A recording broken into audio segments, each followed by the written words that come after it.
You know, when we think about democracy, we usually picture these huge, formal parliament buildings. But what if I told you that for millions of people, democracy looks a lot more like a gathering under a village tree? That's what we're diving into today, a story about how a village governs itself. So let's jump right in. We're in the village of Hardis, and you can just feel the buzz in the air. Everyone is heading to this big meeting. It's actually the first one since their new local leaders were elected. So people are really curious to see what's on the agenda. But what is this meeting, really? And why is it so important? Well, this isn't just your average town hall. What we're about to see is a powerful example of direct democracy in action, and it's absolutely fundamental to how this village and so many others functions. Okay, so here we go. We're about to see the start of what's called the Gram Sabha. This is the moment where the real power is in the hands of the people. It's where it all begins. So what exactly is a Gram Sabha? Well, put simply, it's a meeting for every single adult who lives in the village. If you're 18 or older and you have the right to vote, guess what? You're a member. You literally have a seat at the table, no exceptions. So who's running the show? Well, it's led by the Sarpanch, who is basically the president of the village council, along with the punches, who represent different parts of the village.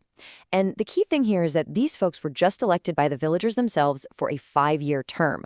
So with these new leaders in place, things can get started.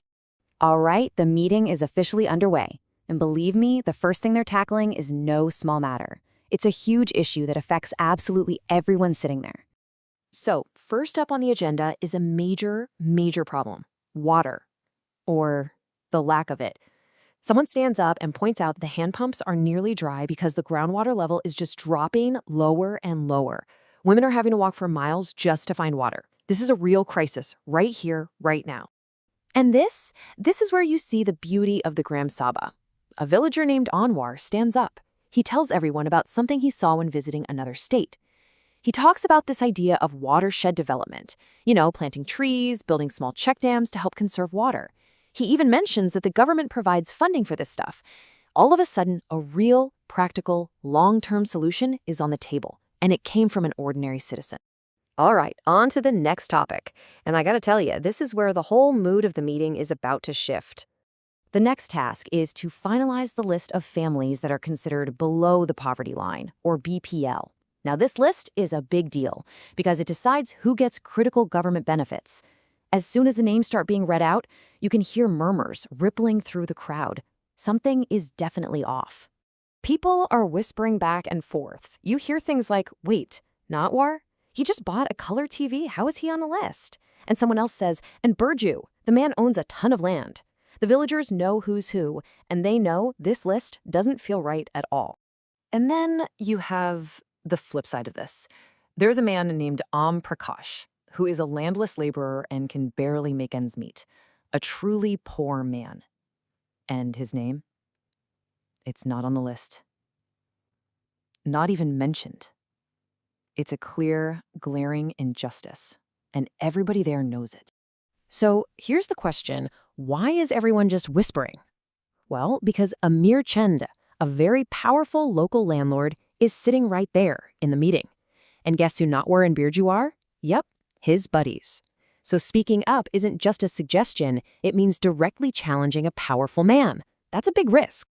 And then it happens. A woman named Saroj gets to her feet, and she doesn't whisper. She breaks the silence and says it out loud for everyone to hear, that Prakash is poor, and his name must be on that list. It's an incredible moment of courage. Wow, that one brave act from Saroj just changed the entire dynamic. And now we get to see how the words spoken in the Gram Sabha get turned into actual, concrete action. And you know what? It works. Her courage inspires others to speak up and agree with her. The Sarpanch, listening to the clear will of the people, immediately tells the surveyor to go back and reassess Om Prakash's family income. Just like that. A direct result from direct democracy.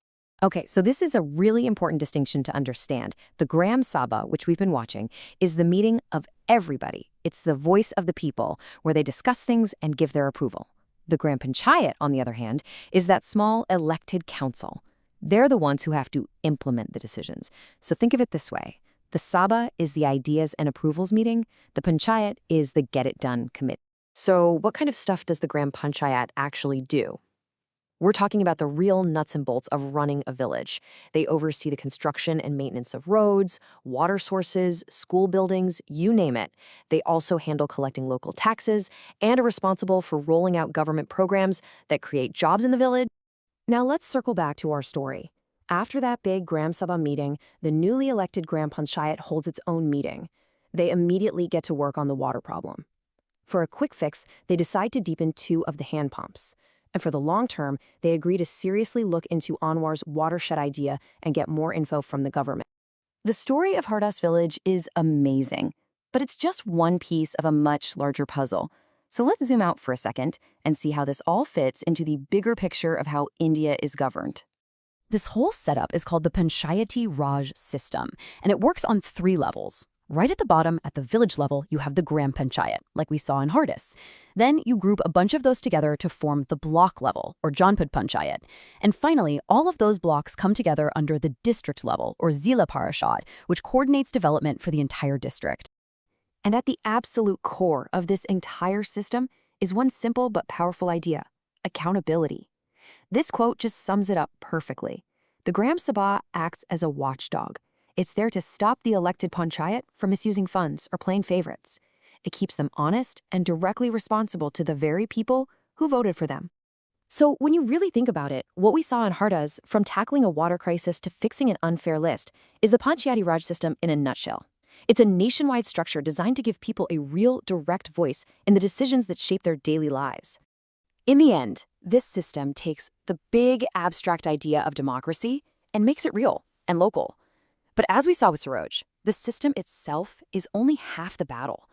So it leaves us with a question, doesn't it? What does it truly take for one person's voice, for your voice, to actually be heard?